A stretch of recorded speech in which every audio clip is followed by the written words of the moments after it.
Marfrig tem prejuízo de 582 milhões de reais no segundo trimestre de 2018.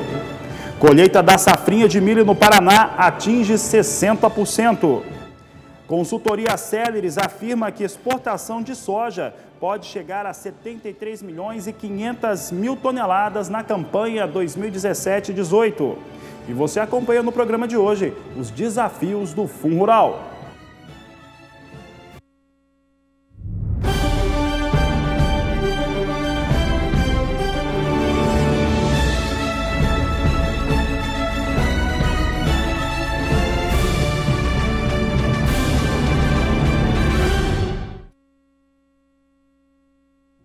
Olá, uma ótima tarde a você. A Agricultura BR está no ar e vamos falar um pouco agora. Começar essa edição, você estava vendo os destaques da pecuária há pouco com a Juliana Casanato na Agenda de Leilões. Vamos falar um pouco a respeito agora de pecuária.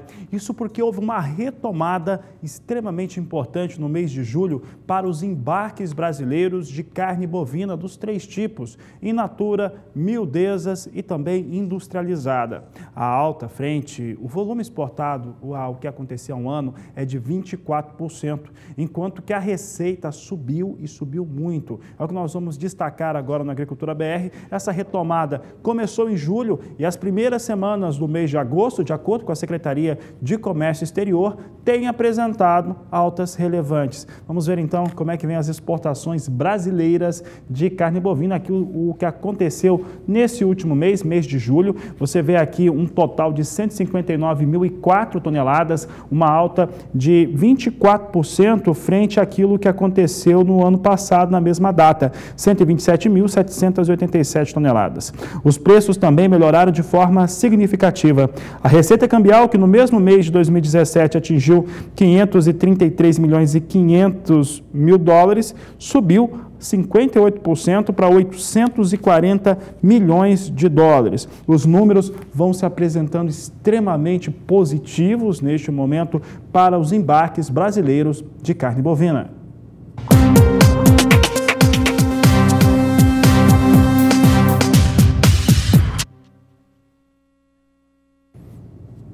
E o Agricultura BR agora traz em destaque o que foi apresentado no final da tarde de ontem, após o fechamento de mercado pela Marfrig.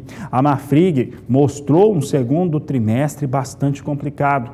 Um segundo trimestre com 582 milhões de reais de prejuízo líquido. É o que trouxe o balanço financeiro desta última terça-feira em relação à Marfrig.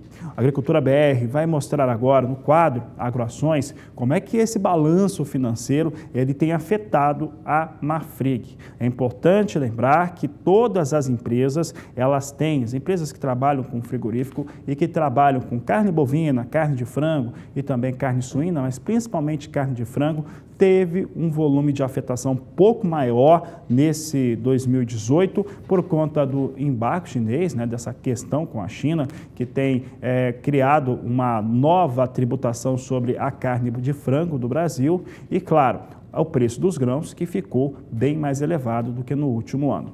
Vamos mostrar então como é que vem os dados, os números para a Marfrig. Você acompanha comigo aqui, Marfrig no segundo trimestre de 2018 com um prejuízo líquido de 582 milhões de reais. É forte esse prejuízo, ele mais do que dobra, porque segundo trimestre de 2017, esse prejuízo foi de 262 milhões de reais. O resultado é um impacto também direto da adesão da empresa ao FunRural. Então, a questão do FunRural aqui, ela pesou para o Marfrig, pesou aí 300 milhões de reais a mais, porque tem esse salto bastante forte. A adesão fez com que o Marfrig tivesse que negociar todas essas dívidas. Ela aparece aqui, 300 milhões de reais.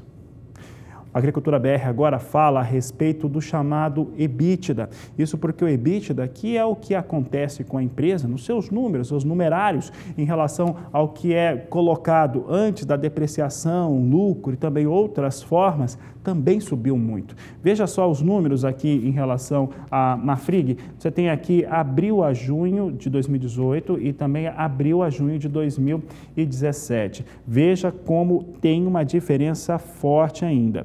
A apuração do lucro antes de juros, impostos, depreciação e amortização, ajustado de R$ 461 milhões no acumulado de abril a junho, uma alta de 199% em relação ao EBITDA de R$ 154 milhões no mesmo período do último ano.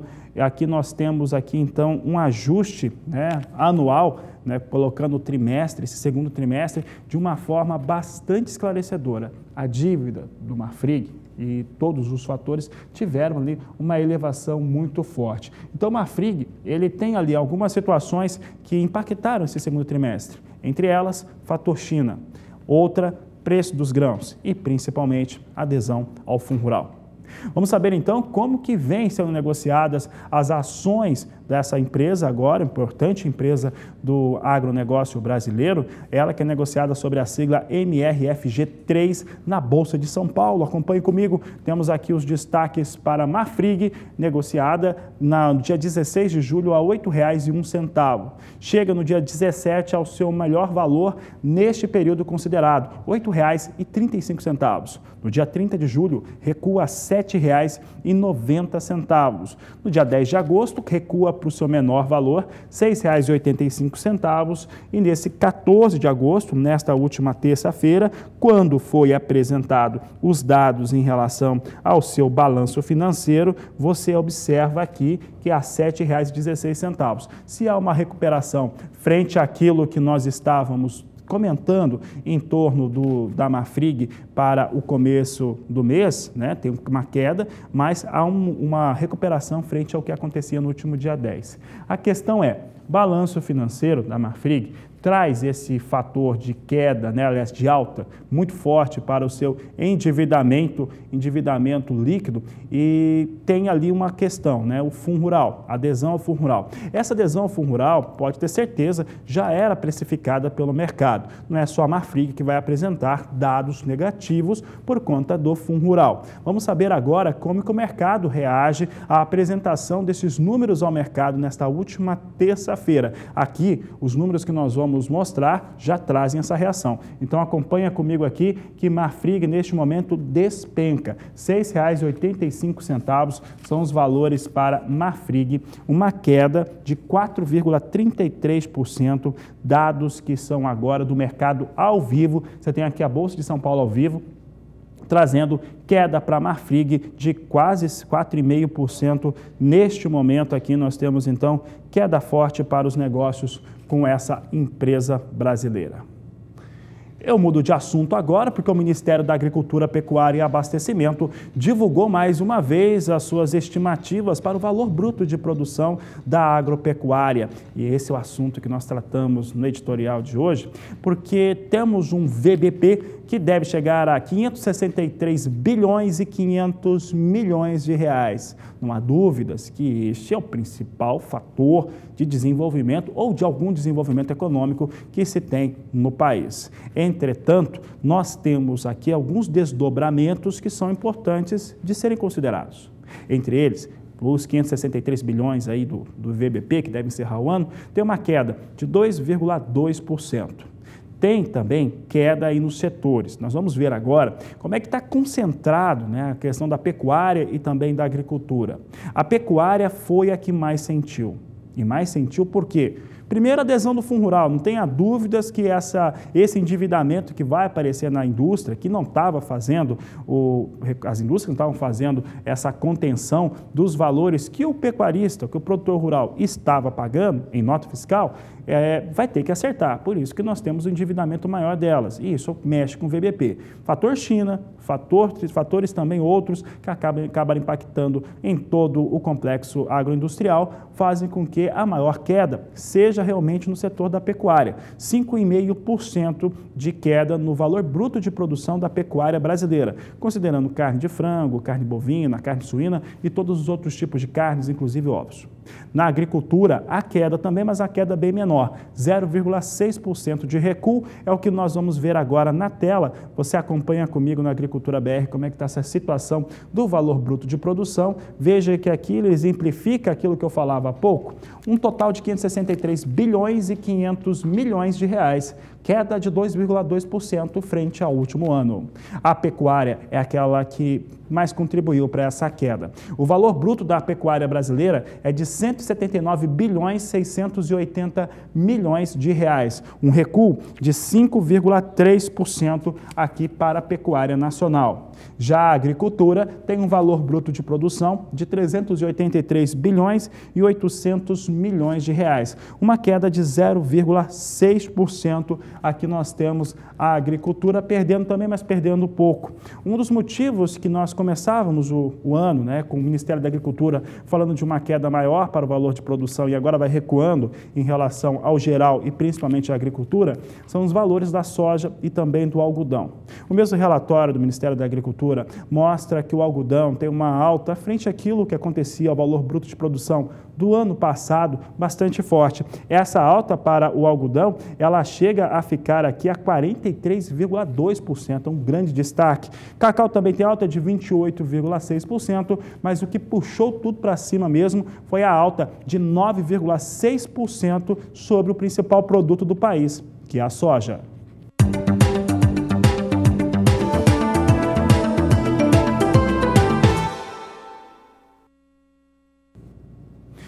E o Agricultura BR agora fala a respeito de soja. Vamos comentar um pouco a respeito de alguns números que estão sendo apresentados ao mercado. É o destaque de agora aqui do nosso programa. E diversas empresas, elas trabalham com os levantamentos, mostrando o que pode acontecer nas safras, nas lavouras. E é o que a Agricultura BR destaca agora. Nós vamos falar um pouco a respeito da consultoria Celeris, que divulgou números nas suas estimativas para a produção brasileira, para estoque, para exportação, tanto para a campanha 2017-2018, quanto também para a safra 2018-2019. Vamos ver como é que ficaram esses números. Me chamou a atenção que Celeris acredita numa exportação na safra atual de 73 milhões de toneladas. Esse número é o menor entre todas as empresas privadas, inclusive menor que a Conab, que acredita em 74 milhões. Veja comigo aqui, então, os números da Celeris para a área colhida. A área colhida, que ela mostrando aqui o que foi sendo ocupado,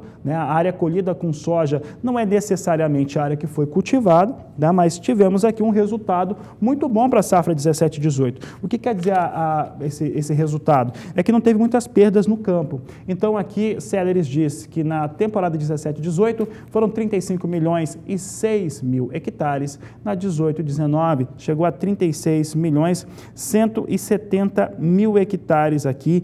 Essa é a situação de ocupação de área com soja, de acordo com a Celeris, para a soja em todo o país.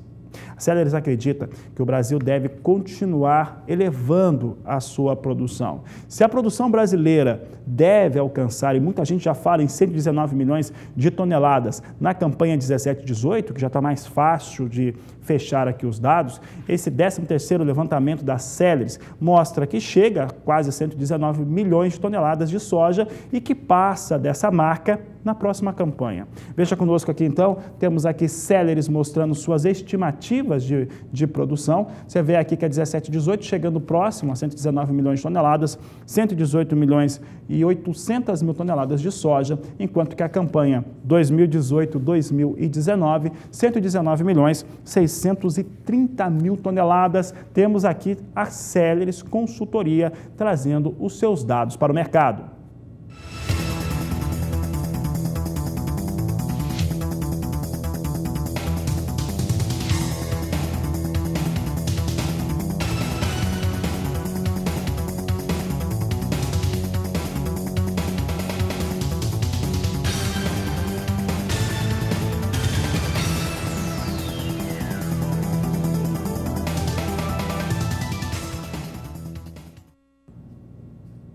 O Agricultura BR traz em destaque agora como é que vem os valores da soja praticada em alguns dos principais portos do país. Vamos saber como é que vem os valores negociados agora no Porto de Santos e também Porto de Paranaguá. Vinha com valores mais elevados, a semana é de dólar alto por causa da Turquia, etc. E olha só, olha o que nós temos aqui, porque a soja recua em Santos e sobe em Paranaguá por conta do dólar. Veja só que Porto de Santos tem valor de referência a R$ 90 a saca de 60 quilos, R$ 89 a saca no Porto de Santos. E aqui nós temos Paranaguá subindo. Paranaguá sobe, quando comparado ao dia de ontem, para R$ 90 a saca de 60 quilos, ganha 50 centavos. Paranaguá vindo com alta, portanto, no dia de hoje, nós temos aqui uma situação de elevação para os preços da soja em alguns dos principais portos do Brasil.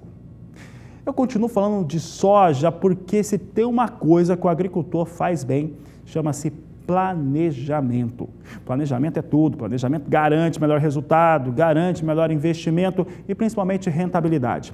E olha, no estado do Mato Grosso, que é o maior produtor de soja do Brasil, esse planejamento para a campanha 2018-2019 começou já há bastante tempo e agora o que nós temos são discussões, porque o cenário, mudou. E quando o cenário muda, por conta de tabelamento de frete, por conta de fundo rural, por conta de decisões do governo que não são tomadas, por conta da rodovia para chegar lá nos portos do norte do país que não terminam nunca, então a estratégia às vezes precisa mudar e é o que você vê agora na reportagem de Valdir Pacheco. O estado de Mato Grosso é grande em extensão territorial e extensa também é a sua diversidade de produção. Em cada região existem diferentes realidades nas lavouras e, consequentemente, os desafios também mudam. Com mais de 10 cidades no roteiro, o evento itinerante da Fundação de Apoio à Pesquisa Agropecuária, Fundação MT, está levando informações de pesquisa e previsões para que os produtores, em suas distintas realidades, possam se preparar ainda melhor para a safra 2018-2019.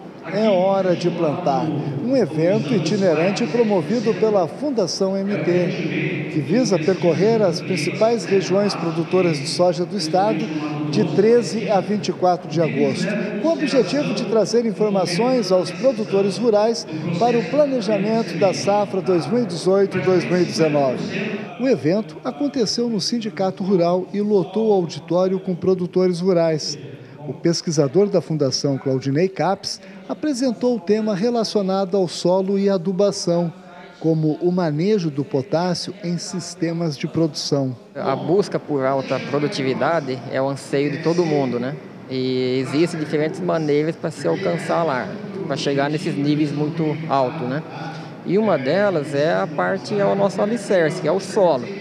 Dentro do solo tem diferentes fatores que podem contribuir. Desde uma fertilidade química, física, pensando em compactação ou não, a parte de biologia, se é um solo que tem matéria orgânica, se tem vida no solo, Então, hoje, em específico, a gente vai falar sobre o manejo de um nutriente específico, que é o potássio. A gente vai falar do manejo desse potássio no sistema soja, milho, segunda safra. O potássio, ele é o segundo nutriente de maior exigência pela soja e pelo milho.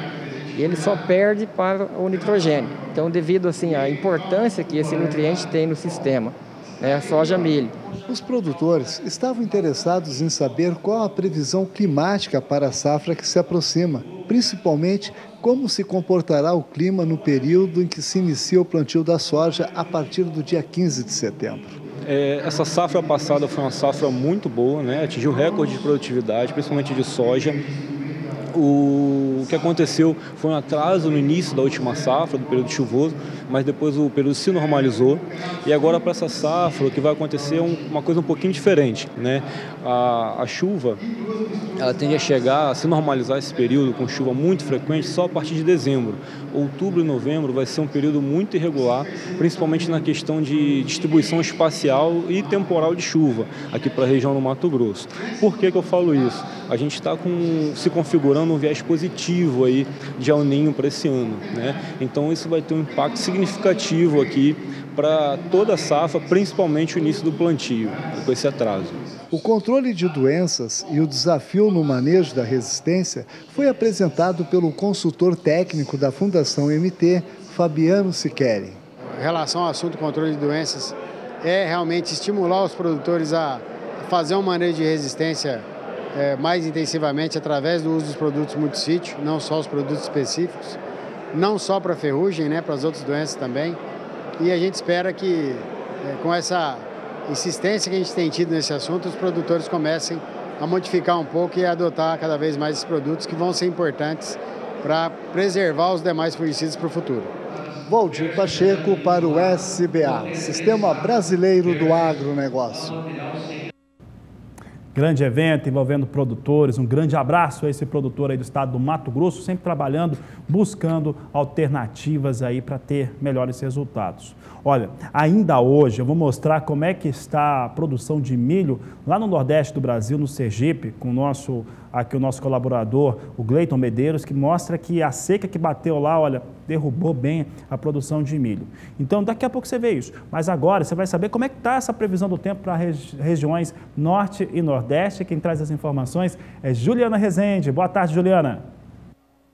Olá, boa tarde a todos. A tendência ainda é de tempo seco em grande parte do interior do país, principalmente em regiões do Norte e do Nordeste. Nessas regiões, há pelo menos 3 meses não chove de forma significativa para a agricultura e para a pecuária também, justamente nessas áreas mais escuras do mapa. No decorrer dos próximos dias, o tempo seco vai seguir predominando nessas regiões. Não tem previsão de chuva ainda em grande parte do interior do Nordeste, Tocantins e sul do Pará. Tem risco para uma eventual chuva fraca ao longo dos próximos dias no extremo sul do estado do Tocantins. De forma geral, a região norte segue recebendo pancadas de chuva bastante abrangentes. O volume de água segue mais significativo em áreas do Amazonas, Acre e Roraima também. No interior do Nordeste, nada de chuva ainda, por conta da atuação da massa de ar mais seco, somente chove na faixa leste da região.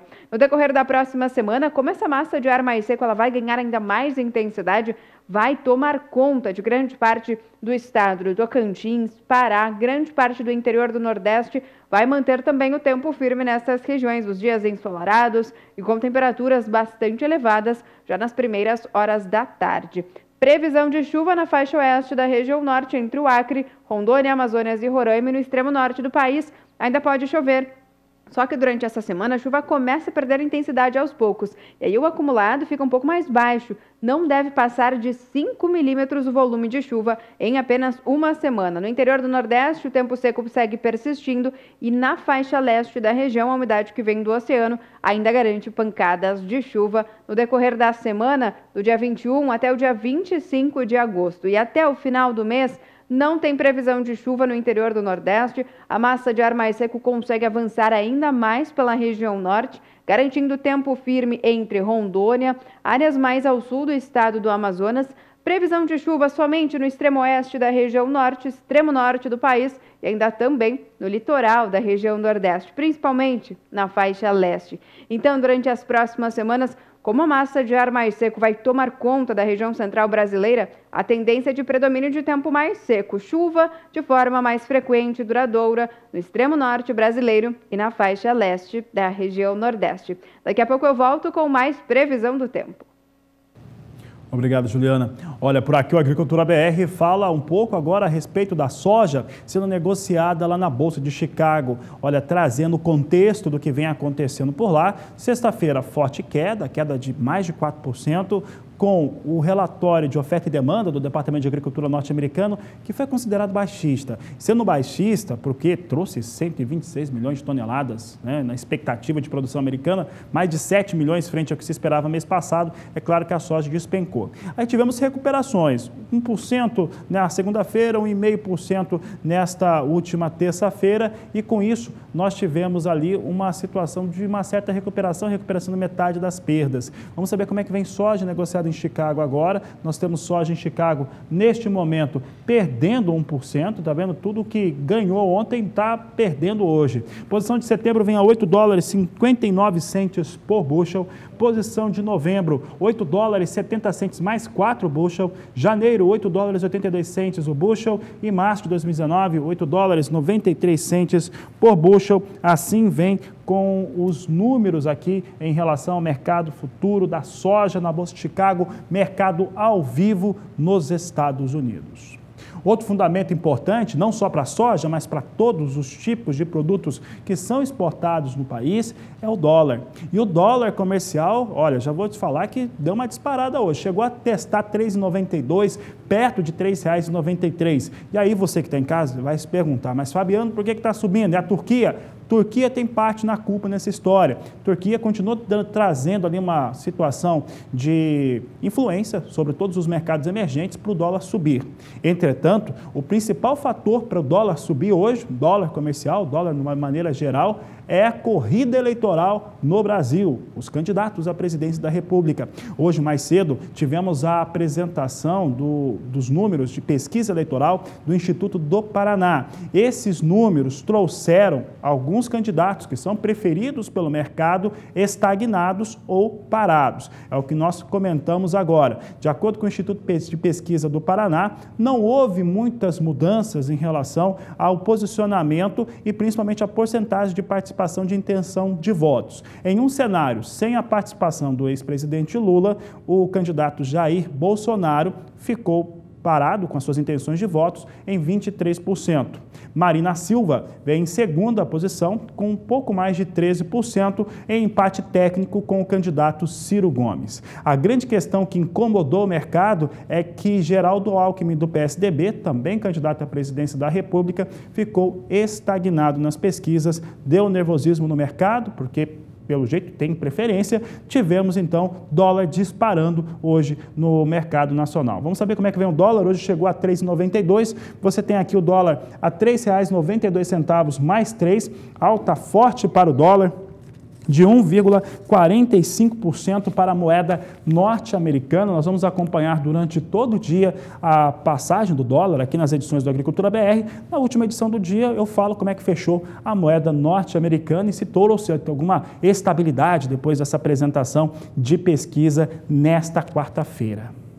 E olha, o Agricultura BR vai agora para um rápido intervalo comercial e você já sabe, nós vamos voltar ainda daqui a pouco e ainda hoje nessa edição eu vou falar um pouco a respeito de como que vem a produção de milho lá nos estados da região Nordeste. Olha, teve uma seca ali que acabou, um veranico que acabou trazendo estragos para a produção.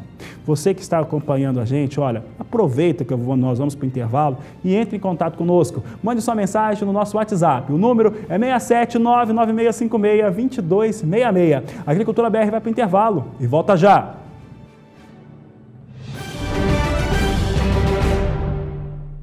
E o Agricultura BR agora traz para você em destaque o maior evento técnico para a pecuária leiteira do país. Acontece em Castro, no interior do estado do Paraná, e é uma oportunidade para se discutir ações, técnicas, atividades, o que está acontecendo no campo, como melhorar a rentabilidade e muito mais. É por isso que nós vamos viajar para lá. Lá a temperatura está baixa, está mais frio por lá, mas quem está lá é alguém acostumado com frio. Está aqui a Sara Kirchhoff conosco.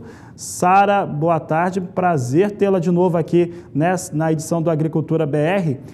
Se a Sara estiver nos ouvindo, eu acho que não, daqui a pouco eu volto a falar com a Sara, mas você vê que a Sara está bastante vestida, né? Está frio em Castro. Castro tem essa característica, né? Reúne as principais empresas que se tem do setor em relação ao desenvolvimento da pecuária leiteira. Temos ali também uma apresentação de dados técnicos que foram desenvolvidos dentro das instituições privadas e também instituições de pesquisa, como universidades, entre outros órgãos, que acabam tendo esse desenvolvimento tão importante para a pecuária leiteira do país. Daqui a pouco, então, Sara Kirchhoff fala ao vivo, direto de Castro, nessa grande feira, que eu tenho certeza que você quer saber um pouco mais a respeito de como que ela está sendo desenvolvida.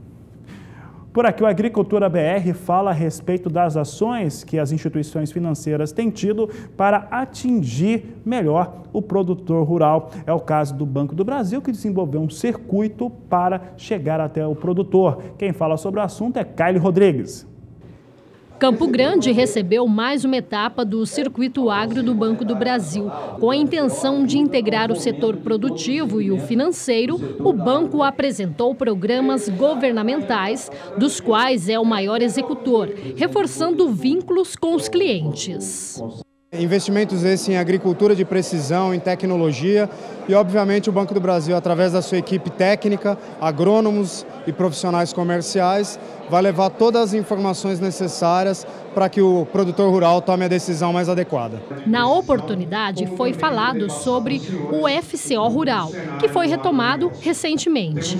Do orçamento que o Estado dispõe aqui de 2,2 bilhões no total entre rural e empresarial, nós já aplicamos no primeiro semestre um BI 350, então muito mais do que a metade.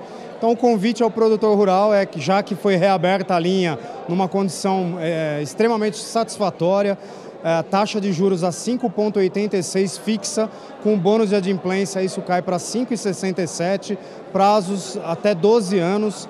No Mato Grosso do Sul, o circuito passa por 6 municípios do estado. Produtores rurais, funcionários do banco, lideranças do agronegócio e autoridades participaram do evento. Dá acesso a todos os setores, tem algo sendo feito pelo banco para desburocratizar, que acho que é muito importante poder fazer o acesso a financiamentos.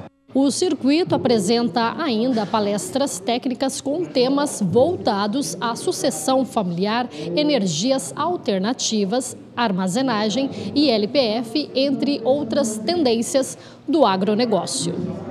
A agropecuária tem desafios muito grandes pela frente, em especial a intensificação da produção, a pecuária cada vez mais cedendo espaço para a agricultura, então exigindo aí aos pecuaristas um investimento cada vez maior em tecnologia, investimento em conhecimento e gestão.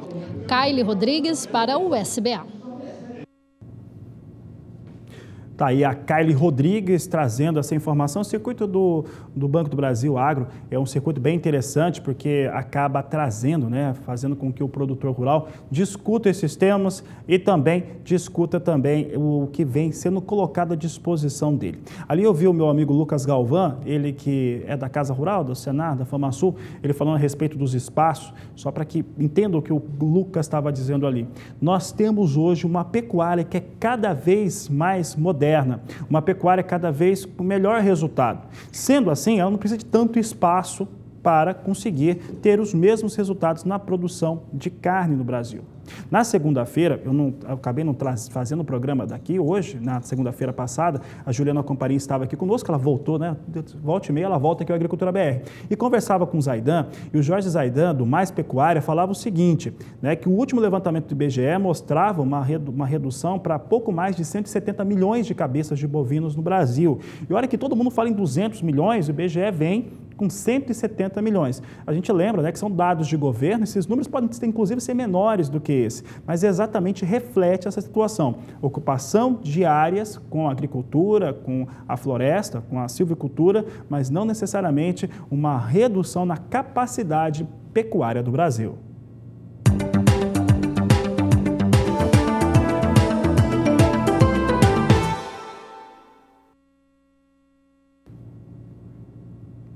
E olha, eu falava há pouco no último bloco com a Juliana Rezende, ela trazia a previsão do tempo para as regiões norte e nordeste do país. Essa previsão dos tempos está sendo muito importante porque, olha só, vou pedir para a nossa equipe colocar umas imagens de Carira, lá no estado do Sergipe.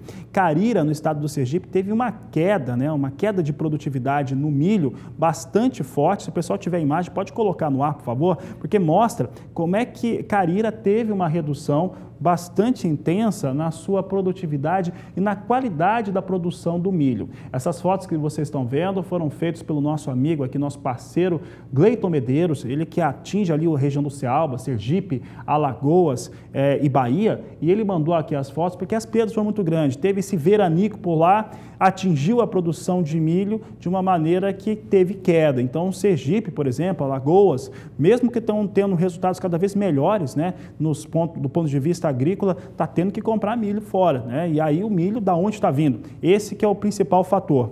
Vamos acompanhar agora o que o Gleiton Medeiros ele falava a respeito desse resultado de produção, porque a qualidade da espiga, se deu para olhar ali no destaque, ficou realmente menor. É o que o Gleiton Medeiros nos mostra agora. Estamos aqui hoje na cidade de Carira, no estado de Sergipe, para mostrar, infelizmente, essa quebra de safra que está ocorrendo aqui na região. Como vocês podem ver, na fase de enchimento de grão, faltou chuva. Infelizmente, já temos uma quebra de produção aí, estimada a cerca de 80% a 90% em algumas áreas, outras áreas com 50% a 60%. E, infelizmente, aí não tem uma previsão de chuva para passar aqui para os produtores dessa região. Então, como vocês podem ver, a maioria das áreas de produção aqui, áreas essas como esta aqui, que ano passado produziu em média de 200, 180, 170 sacos por hectare, esse ano vai produzir a faixa de 20 e 30. Infelizmente, a gente tem essa quebra de safra, a maioria dos produtores aqui já estão em busca já da questão do Proagro e assim, aproveitando um pouco essa palhada aqui para fazer uma silagem para a pecuária de leite de corte aqui da região de Ceará. Vamos em frente. Vamos em frente, sim, Gleiton. Está vendo que ali a preocupação é principalmente sobre o fator de pecuária, né? Porque a pecuária leiteira no Sergipe é muito forte, tem a pecuária de corte também, mas tem uma pecuária de leiteira bem expressiva e aí a disposição de alimento para os animais ficou menor por conta dessa crise do milho causada pela seca. Estava vindo muito bem o clima nessa parte do nordeste do país, acabou afetando o desenvolvimento das espigas, produção de milho, portanto, menor no Cealba, essa nova fronteira agrícola formada por Sergipe, Alagoas e Bahia. Vou mudar agora de região. Vamos agora para o Centro-Oeste, porque o destaque agora em relação à previsão do tempo no Centro-Oeste, que já está sem chover de novo, já tem alguns dias, o tempo está bastante seco mais uma vez. E quem fala a respeito da previsão do tempo nas áreas de produção dos estados do Centro-Oeste é Juliana Rezende. No Centro-Oeste, o predomínio vem sendo de tempo mais seco. Algumas áreas do sul da região até receber algumas pancadas de chuva nesta primeira quinzena do mês de agosto, como Mato Grosso do Sul. Por isso, as condições de umidade do solo aumentaram bastante no estado sul mato-grossense. Conseguiram alcançar até índices de 80% no extremo sul do estado. Só que as chuvas não alcançaram tanto o estado do Mato Grosso como o estado de Goiás. E aí, por isso, a umidade do solo segue baixa nesses dois estados. No decorrer dos próximos dias, tem previsão de chuva em alguns pontos do estado de Goiás, sul e oeste do Mato Grosso do Sul e até no extremo norte do Mato Grosso. Mas são pancadas muito fracas, isoladas e mal distribuídas. No decorrer da próxima semana, o tempo mais seco vai se espalhar por grande parte da região. A partir do dia 21 de agosto, a massa de ar mais seco acaba tomando conta da região. Por isso, já não tem previsão de chuva em grande parte do Centro-Oeste. Só tem risco para uma chuva muito fraca e isolada em áreas mais ao sul do Mato Grosso do Sul, por conta de instabilidades que ainda atuam no sul do Brasil. E até o finalzinho do mês de agosto, até o dia 30, previsão de chuva muito localizada no extremo sul do Mato Grosso do Sul. Agora, nas demais áreas da região Centro-Oeste, é o tempo seco que toma conta da região, garantindo mais dias de tempo firme e ensolarados, beneficiando principalmente os produtores que estão em fase de colheita nas lavouras. Daqui a pouco eu volto com mais previsão do tempo. Tá certo, Juliana. E agora sim nós vamos viajar até Castro, no interior do Paraná, onde acontece a Agroleite, esse grande evento que reúne empresas, iniciativa privada, pública também, pesquisa, técnica e muito mais para discutir a produção leiteira. Vou falar agora sim com a Sara Kirchhoff. Sara, mostra que está bastante frio aí em Castro. Ainda bem que a Sara está acostumada com isso, que o Rio Grande do Sul é tão frio quanto. Sara, o que nós temos aí por aí no estado do Paraná e na Agroleite 2018? Boa tarde, seja bem-vinda. Muito obrigada, Fabiano. Boa tarde para você, boa tarde a todos. Como eu sempre digo, tem coisas que a gente não se acostuma nunca, Fabiano, e o frio é uma delas. E nesse tempo em São Paulo também eu me desacostumei mais ainda. Então a gente está realmente passando bastante frio aqui. Hoje de manhã nós chegamos com a temperatura aí de 9 graus, mas a sensação térmica era de uma temperatura ainda mais baixa do que isso. E o assunto por aqui agora é o leite, mas a gente vai falar um pouco do mercado do leite, que em 2017 teve um ano bastante desafiador, com os preços aí com quedas bem significativas, impactando muito no bolso do produtor. 2018 entrou com uma promessa, uma projeção de um ano muito melhor e, de fato, isso vem se confirmando. O mês de julho registrou a 6ª alta consecutiva no preço do leite e, infelizmente, veio também por um impacto bem triste aí da paralisação dos caminhoneiros, quando diversos litros de leite tiveram que ser descartados. Isso também ajudou com que os preços ficassem mais altos e o preço do litro do leite atingisse em julho o maior patamar para o período. E essa alta no preço do leite, ela também aquece o mercado da genética bovina. E é por isso que está aqui comigo o Rodrigo Fiorani, que é gerente do Senat, o laboratório de fertilização in vitro da Semex, que vai falar então como é que está esse mercado como eu falei agora, da questão da genética bovina, da genética bovina, e que vem impactado também por esse aquecimento aí no preço do leite. Seja bem-vindo ao SBA. Muito obrigado, é um prazer poder estar aqui falando um pouco sobre, como você comentou, cada vez que nós temos o mercado aquecido, nós percebemos uma movimentação do produtor em buscas de formas de um custo, um investimento que ele possa observar o benefício, o custo-benefício de tipo de investimento. E nós vemos, né, no nosso negócio que a genética é para onde ele parte também, especificamente falando de embrião, ele consegue obter benefícios muito interessantes quando ele investe, né, nesse tipo de mercado.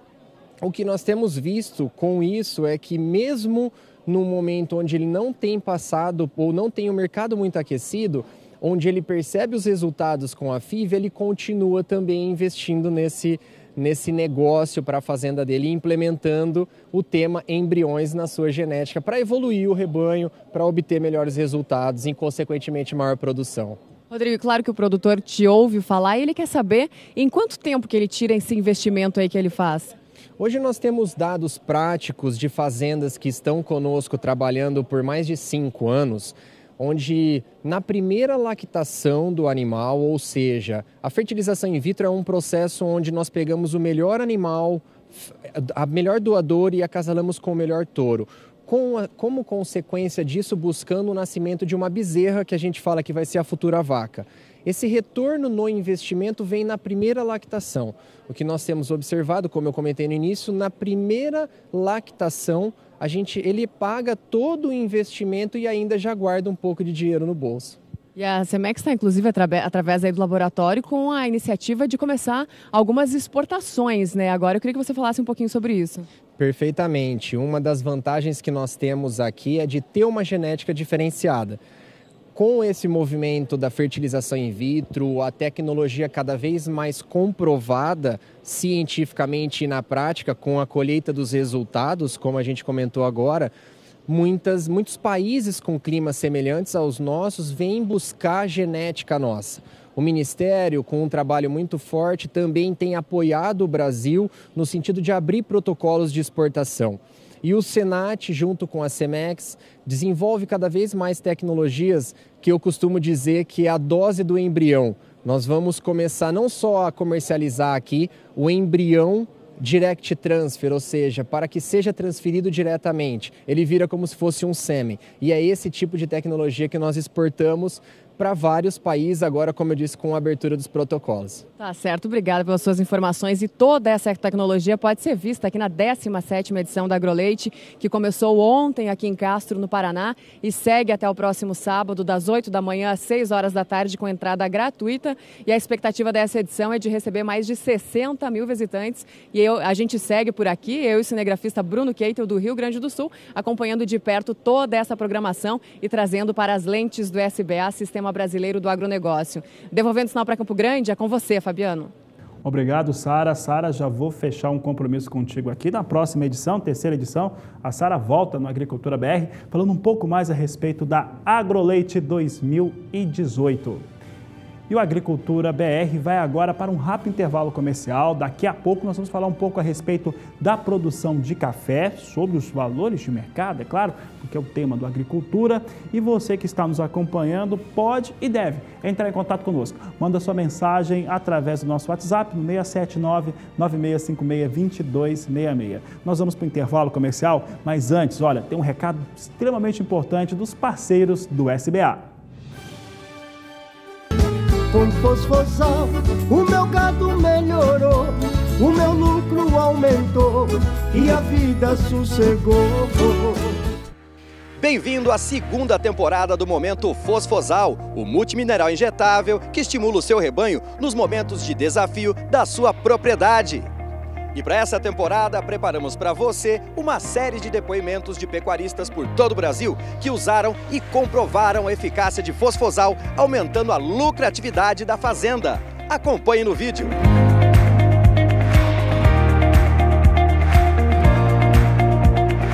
Nós fizemos um lote, nós tínhamos 4 lotes comendo ração e nós fizemos num lote que estava, vamos dizer assim, 15 dias com atraso, mais tardio no comer ração. E nós acompanhamos esse lote e a gente percebeu que no período de 60 dias, que é o período que esse gado come ração, a gente ganhou aí em torno de 10 dias menos com o desempenho que ele teve com o Fosfosal. Então, para vocês fica a dica aí de um produto de alto desempenho, né? Cumpre realmente o que promete. No que se refere à categoria terminação, ficou claro os benefícios de Fosfosal. E nesse caso em específico, o produtor fez questão de utilizar um lote como teste. O resultado todos nós podemos comprovar. Bruno, explica pra gente a atuação de Fosfosal nesse caso específico. O Fosfosal é um multimineral injetável indicado em momentos de desafio ou categorias que estão um pouco atrasadas, como neste caso, onde foi trabalhado em cima de animais de fundo, animais que estavam atrasados em relação à média do lote. Com o Fosfosal ele acabou entregando um lote mais homogêneo, garantindo uma melhor rentabilidade da fazenda e garantindo maiores ganhos também, em termos de produtividade e lucratividade na fazenda. Esse é o resultado de Fosfosal, aumento da lucratividade na sua propriedade. Ligue agora 0800 847 2222 e peça Fosfosal, uma injeção de peso. Fosfosal, uma injeção de peso.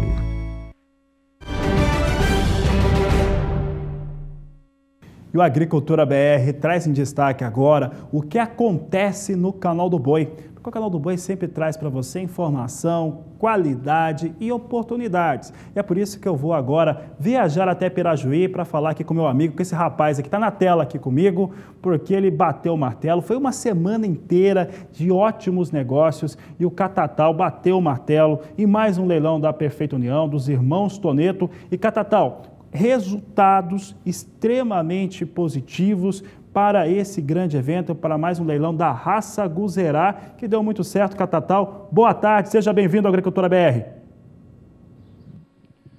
Boa tarde, Fabiano Reis, boa tarde, amigos que nos assistem através do canal no Agricultura BR, né? Esse programa é realmente voltado para a nossa agricultura brasileira e, evidente, a nossa participação para poder dar um resumo do que aconteceu no leilão de ontem, a 34ª edição do leilão Guzeraité, parceiros e amigos. E ao meu lado, não poderia ser diferente, viu, Fabiano? É ele. Até porque nós tivemos aí um de olho na fazenda. Chega para cá um pouquinho, por gentileza, Tarcísio. Primeiro, qual a importância de um de olho na fazenda, quer dizer, uma semana antes do leilão, né, a equipe do SBS está aqui, você poder mostrar isso a nível de Brasil, todo o trabalho de vocês aqui na fazenda. Boa tarde. Boa tarde, Catatal, boa tarde, Adriano, boa tarde a todos os amigos do SBA e também agora da NET. Fabiano, desculpa. O Catatal, acho que é diferente a gente poder mostrar aquilo que a gente faz, como a gente faz e por que a gente faz. E o mais importante de tudo ainda, dar oportunidade de quem está em casa, se tiver alguma dúvida, ligar para a gente poder tirar essa dúvida ao vivo. Então, o De Olho na Fazenda permite isso. E isso, no nosso trabalho, acho que faz toda a diferença, né? Já que hoje a gente procura colocar tecnologia naquilo que a gente faz, nós colocamos no mercado hoje uma genética certificada, e não adiantaria nada a gente ter todo esse trabalho e as pessoas que estão lá atrás do vídeo não entenderem para que a gente está fazendo aquilo ou por que a gente faz aquilo. Então, ontem a gente viu que hoje investir em tecnologia, fornecer para o mercado uma genética certificada, explicar isso, né? Mostrar, faz toda a diferença. Então, acho que o De Olho na Fazenda é fundamental para o nosso trabalho, uma vez que nós também aqui, é bom a gente mostrar aqui que a gente tem instalações simples, né? Que o gado também é criado a campo, é avaliado com tecnologia. Então, acho que é de extrema importância a pessoa que vai adquirir uma genética conhecer, né, o trabalho da gente e ter clareza daquilo que a gente está fazendo. E o De Olho na Fazenda permite toda essa... Na verdade, ele acaba sendo um complemento, né, daquilo que a gente faz, porque não adianta nada a gente ter essa tecnologia e as pessoas em casa não entenderem por que a gente tem isso. Não é só chegar no dia do leilão e colocar isso daí lá e falar. No dia do leilão a gente não vai conseguir convencer ninguém e nem vai ter tempo de a pessoa entender. E o De Olho na Fazenda permite todo esse trabalho nosso. Tá certo, muito interessante, muito legal esse seu esclarecimento e, evidentemente, para poder mostrar para todo o Brasil que um De Olho na Fazenda que antecede um leilão, poder mostrar o trabalho no dia a dia de uma propriedade, poder mostrar a evolução que, através das provas, são realizados aqui, e nós mostramos durante toda essa semana que passou aqui na Perfeita União, para quem esteve acompanhando todos os dias, né? E as perguntas vieram em função do trabalho de vocês e as respostas evidentes foram dadas acima, quer dizer, a altura para que as pessoas pudessem realmente entender. Agora vamos falar do leilão de ontem. Te surpreendeu a média de R$ 8.900, quase R$ 9.000, né? Para ser mais exato, R$ 8.904 de média.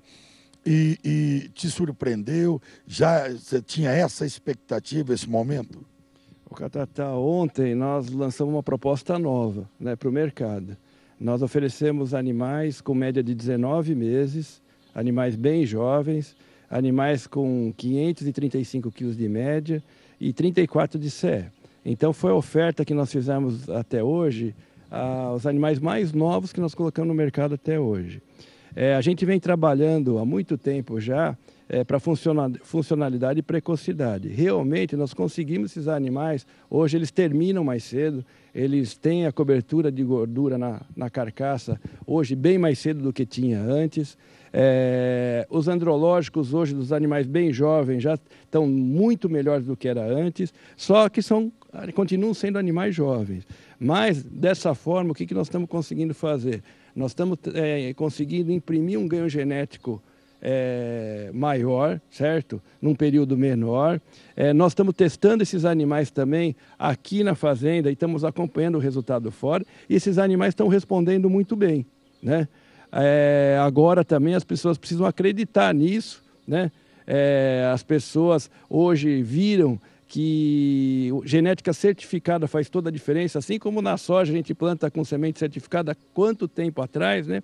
Hoje a pecuária, ela está percebendo que ela vai ter que investir numa genética certificada. Estou falando isso, não é só o Guzerá que tem genética certificada, o Guzerá IT, não. Mas todos os trabalhos que a gente vê hoje pelas lentes do Canal do Boi e também a campo hoje, quando a gente sai e conversa com as pessoas, hoje o que está sendo valorizado é a avaliação genética, é a avaliação de animais que são vendidos, melhoradores e certificados através de programas que tenham critério, que tenham qualidade. Então eu acho isso muito bacana, isso acaba coroando o nosso trabalho de 51 anos e a gente enxerga um futuro diferente para a pecuária. Se você for ver, ontem os animais mais valorizados é aqueles animais que tinham a margem arroba maior, né? Então, no começo, quando nós começamos a falar em margem arroba, ninguém entendia direito isso. Agora, através do Canal do Boi, da programação do Canal do Boi, do De Olho na Fazenda, do Grandes Criatórios, nós conseguimos passar essa mensagem para o pessoal e realmente é um negócio que dá certo. Em 7 anos aí nós saímos de um lucro por arroba de R$20, fomos para R$35 por arroba e isso vai dar certo para quem adquiriu. Então, nós ficamos muito satisfeitos ontem, a gente estava muito apreensivo, né? Nós estamos aí concorrendo aí com leilões em todo lugar do Brasil. Muitas vezes a gente vê o pessoal vendendo torno de 3 anos, né? E nós aqui vendendo menos de 2 anos. Mas quem está comprando, esses animais vão ficar mais tempo na fazenda. É lógico que vai usar esses animais de 19 meses, vão chegar com 20, 21 na estação. É óbvio que vai ter que critério para usar. Mas, de contrapartida, a pessoa também vai ter 1 ano a mais na vida útil desse reprodutor. Tá certo, tá aí dado o recado, né, explicação. Eu acho muito legal até o De Olho na Fazenda e o resultado do nosso leilão. Muito obrigado a você, Tarcísio, pela participação e poder esclarecer para todo o Brasil o resultado de ontem do nosso leilão. Eu quero aproveitar e convidar para finalizar nossa participação do leilão que acontece hoje. É o Virtual de Corte Leilão Sul, 1.200 animais, será ofertado bezerros e bezerras, novilhas de 15 meses e vacas para engorda. É o leilão virtual de corte da Leilão Sul. Vou ter o prazer de fazer aqui direto da fazenda, tá certo? E poder mostrar para vocês a mesa operadora da Leilão Sul, lá em Bataguaçu e também em Presidente Venceslau. Canal do Boi hoje, você pode nos assistir pela NET, no canal 190 e na Claro TV também, se você sintonizar e você acompanhar pelo canal 190, tá certo? Então tá aí, Fabiano, muito obrigado pelo espaço que você nos cede no programa Agricultura BR. Eu volto com você, Fabiano Reis. Meu amigo, um abraço. Obrigado, Catatal. Grande abraço a você. O prazer é nosso de tê-los aqui no Agricultura BR. Portanto, hoje, grande atração na noite de hoje aqui pelo Canal do Boi. Você viu, né? Aconteceu no Canal do Boi, acontece no Canal do Boi, sempre com grandes atrações. Média excelente desses touros Guzerá que foram ofertados nesta última terça-feira. O pessoal mostrando qualidade, levando qualidade também para as fazendas por todo o país. Hoje, mais uma grande atração. Leilão virtual da Leilão Sul, gado de corte. Um grande abraço para o pessoal, principalmente para o Marcos Soriano, na noite de hoje. E já que o Catatal está em Pirajuí, a Leilão Sul, parte dela está ali em Presidente Venceslau, vamos saber agora como é que fica a previsão do tempo para os estados da região sudeste do país. Quem fala sobre o assunto é Juliana Rezende. Os primeiros dias do mês de agosto foram marcados por chuvas mais frequentes na região sudeste, tanto que os índices de umidade do solo aumentaram de forma bastante significativa em grande parte do interior do estado de São Paulo, sul e leste de Minas Gerais e toda a faixa litorânea da região. Os índices agora passam de 70%. Somente em pontos do norte, do Triângulo Mineiro e também do extremo norte do estado de São Paulo é que as chuvas não foram de forma tão expressivas, por isso o solo ainda segue um pouco mais seco. No decorrer dos próximos dias, tem risco para uma chuva muito fraca e isolada em áreas centrais e sul de Minas Gerais, por conta dos ventos em altitude que acabam transportando um pouco mais de umidade para a região, mas são pancadas rápidas e de curta duração. De forma geral, é o sol que vai predominar nos 4 estados da região até o dia 20 de agosto. E a partir da segunda semana, entre os dias 21 e 25, esse tempo seco vai seguir persistindo na região sudeste. Isso porque as áreas de instabilidades vão se concentrar no sul do Brasil e não vão conseguir avançar pela região.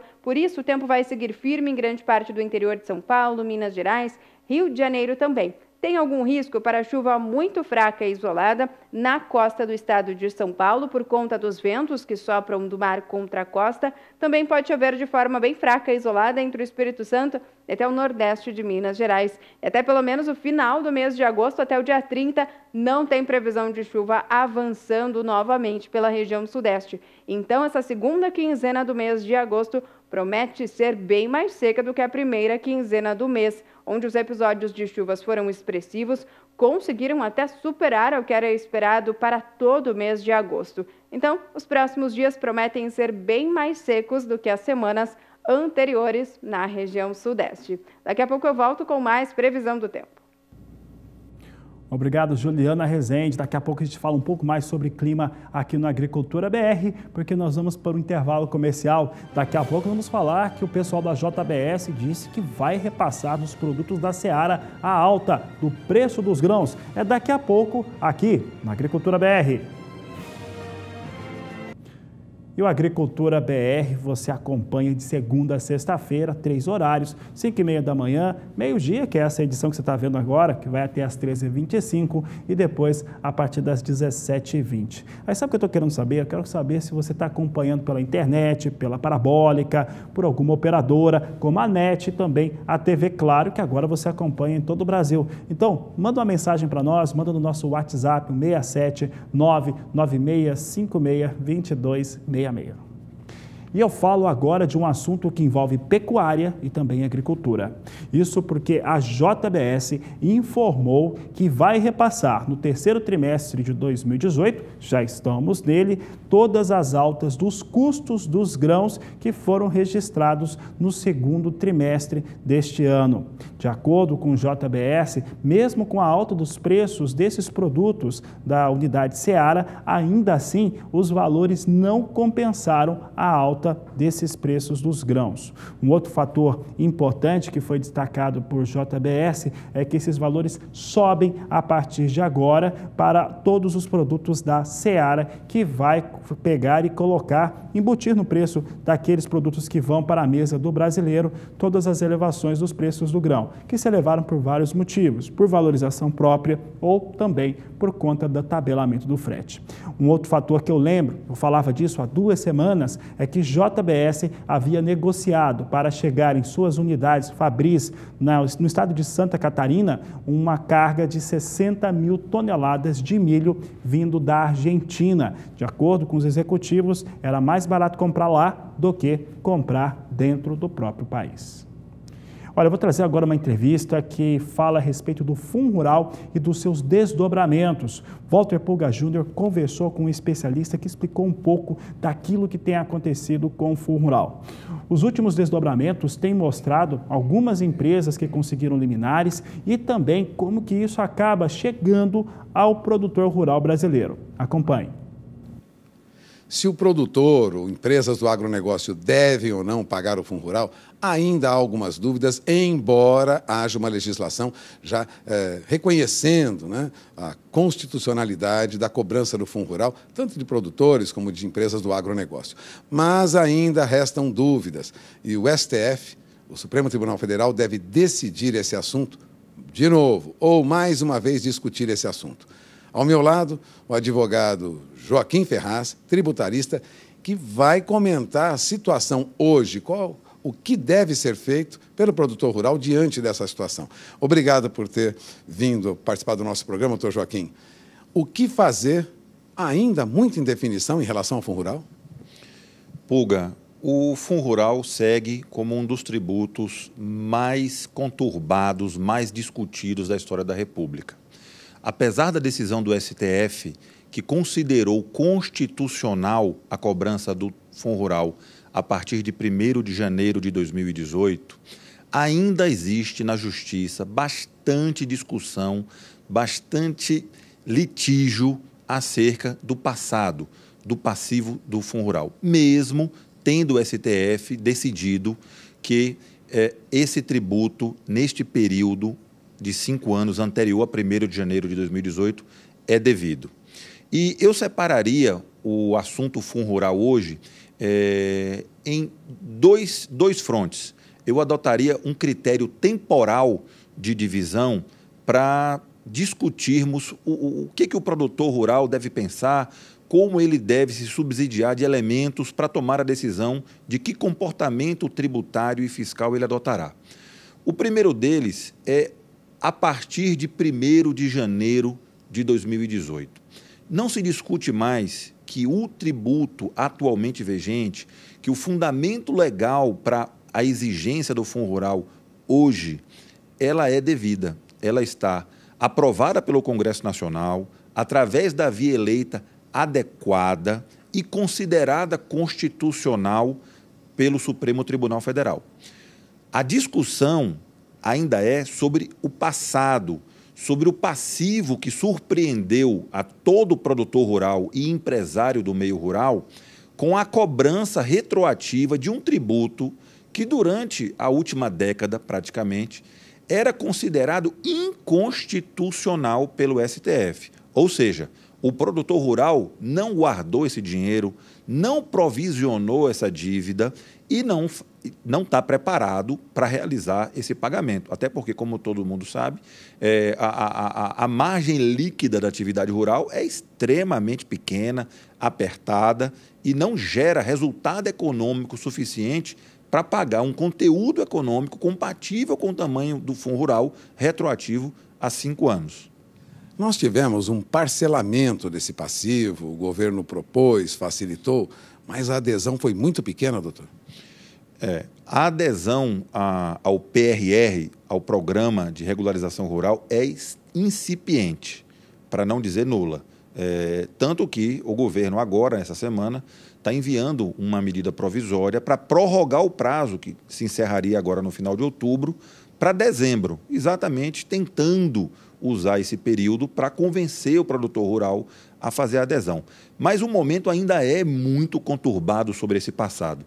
Vejamos que as associações de classe, as empresas que estão no meio rural, os produtores rurais pessoa física estão buscando na justiça discussões judiciais, inclusive com outros fundamentos ainda não apreciados pelo STF, para não pagar essa conta. E um dos recursos foi admitido no TRF do Rio Grande do Sul, no Tribunal Regional Federal, e será levado à apreciação do STF. A vice-presidente do Tribunal Regional Federal admitiu o envio de uma ação discutindo a cobrança retroativa do Fundo Rural, com outros argumentos ainda não apreciados pelo STF. Então, teremos mais um capítulo dessa discussão no STF. E essa instabilidade gera incerteza e essa incerteza gera baixa adesão no PRR, exatamente porque o produtor rural ainda não tem elementos concretos, seguros, indiscutíveis para pagar, além da ausência de capacidade econômica. Bom, você está ouvindo, né, a posição do tributarista, que também é pecuarista, de uma família de pecuaristas da Bahia, conhece profundamente o Fundo Rural, ainda há muita discussão sobre o passivo. Agora, para o Fundo Rural, que vigora de janeiro para cá, o pagamento deve ser feito, não? Esse não se discute mais. Esse assunto está pacificado, inclusive inversamente à adesão ao PRR, a esmagadora maioria do produtor está realizando a apuração e o pagamento. Ainda há um pouco de dúvida sobre o procedimento, sobre a cadeia de incidência, como, por exemplo, se quem vende o bezerro para um recriador paga também um Fundo Rural, mas são dúvidas sobre como proceder. Não há mais dúvida sobre a incidência e sobre o pagamento do Fundo Rural de 1º de janeiro para cá. Bom, você acaba de ouvir o advogado Joaquim Ferraz. Lembrando, pecuarista, conhece profundamente, estudou detalhes da legislação, das normas que regem o Fundo Rural de janeiro para cá e também o passado. Fica o recado para você, produtor. Atenção no que ocorre daqui para frente, porque o passivo lá atrás é muito grande. Obrigado mais uma vez, doutor. Voltamos ao programa. A entrevista de Walter Pulga Júnior com Joaquim Ferraz, advogado, tributarista e também pecuarista no Brasil. Você pode acessar todos os destaques, as informações. A Agricultura BR trata do assunto Fundo Rural pelo menos uma vez por semana. Você acessa os canais do SBA, sba1.com, no YouTube, no Facebook, você vai encontrar todas as entrevistas, debates, programas inteiros falando sobre o Fundo Rural, acessando as mídias do Canal do Boi, do Sistema Brasileiro do Agronegócio. Nós vamos para o intervalo comercial, daqui a pouco eu falo um pouco a respeito do que acontece com a campanha 18/19 de soja no Brasil, na visão da consultoria Celeris. Nós vamos para o intervalo e voltamos já. Aqui no Canal do Boi, como a Renata Ferreira destacava há pouco, é sempre sinal de bons negócios. Olha só, vamos falar do Rio Grande do Sul um pouco? O Rio Grande do Sul concentra 58% de toda a produção de canola do país. E essa é uma produção que sempre chama muita atenção por conta da sua produtividade, no fator de óleos e também na beleza dos campos entre as culturas de inverno. Quem nos traz as informações é a nossa equipe de reportagem do estado do Rio Grande do Sul. Até parece primavera, quando as plantas florescem e dão um colorido especial à paisagem. Mas ainda é inverno no Rio Grande do Sul. E essa planta, que pinta de amarelo os campos gaúchos, está na fase de floração. A cultura usada para a produção de óleo vegetal e farelo é uma das alternativas para o agricultor durante o período mais frio do ano. As lavouras de canola dão um colorido especial às lavouras do Rio Grande do Sul.